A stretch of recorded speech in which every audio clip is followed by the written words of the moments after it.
Morning everyone. So today we're doing Kurnell, which is one of the really fun rides of Sydney. Super nice and flat. I've made a guide on it before, but I moved apartment a couple of weeks ago and I moved down to the bottom of a very steep hill. Far out.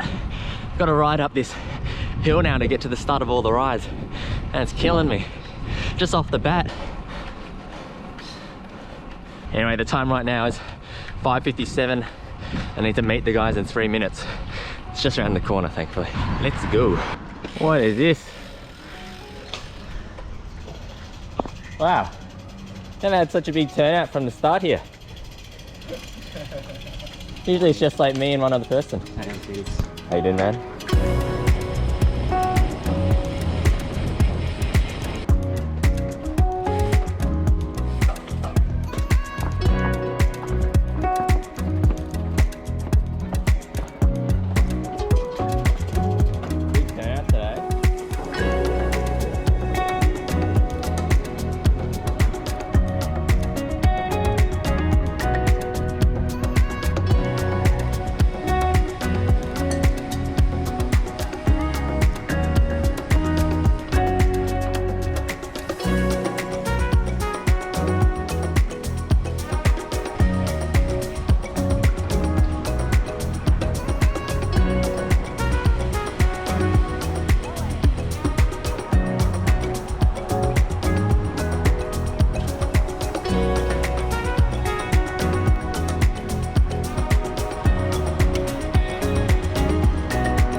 As you guys know, the club that I ride with and the kit that I'm wearing in this video is for Pastries.CC, and that's a club that me and a few of my friends we started during COVID, and we always had the intention of growing the club, you know, having more people attend our rides and really making it a community kind of cycling group.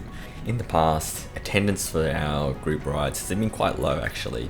Sometimes I'd only have a handful of people, sometimes only like 3 or 4 people. Recently, and especially on this weekend, we've seen a huge surge of new riders coming or other people in the cycling community who want to join in our rides.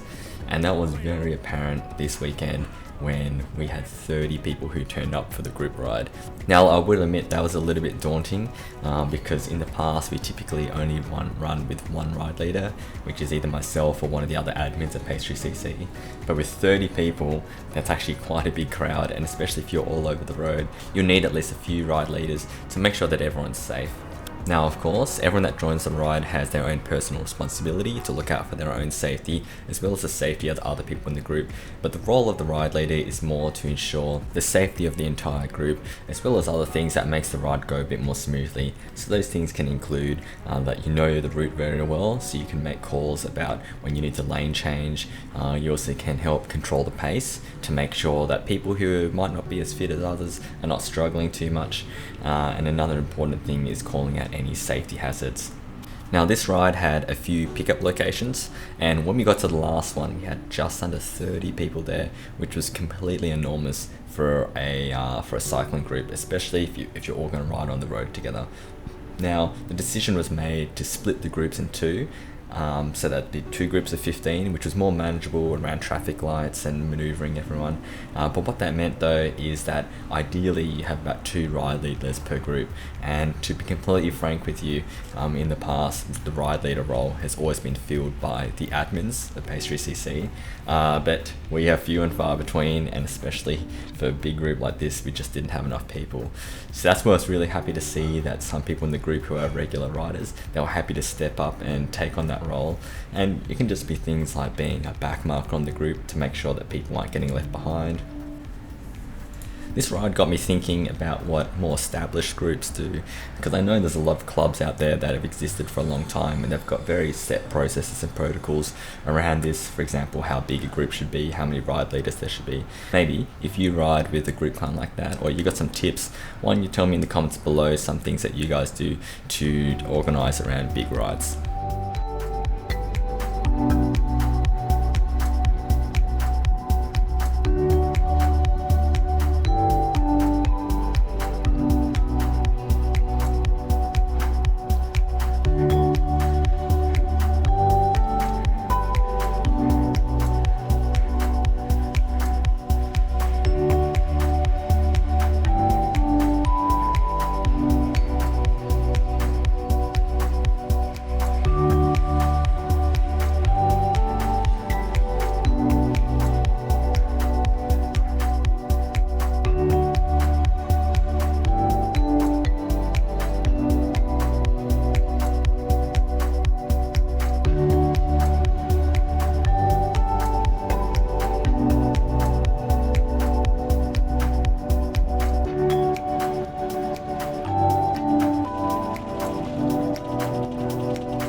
time to chill and talk to the camera.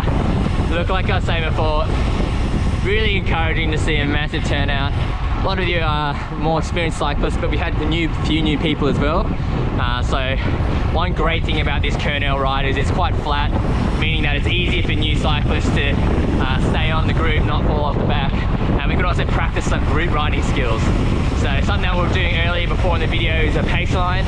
Pace line's a really fast way for everyone to get involved in being on the front for a short period of time. Just keep the whole group moving really fast, and it requires a bit of coordination when you roll through. So it requires a bit of coordination from the person behind you to tell you to come around the front. And also when you're on the back of the group, it's a nice courtesy just to tell someone that you're the last wheel so they can come around as well. Anyway, we are leaving the Kurnell parklands now, and we're gonna head back to the city. So it's a really nice day. I'd say we've had another perfect weekend weather of cycling. But yeah, let's head back to the city and get a coffee.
Alright guys, that's pretty much it for the video, but thank you so much for watching. I hope you enjoyed it.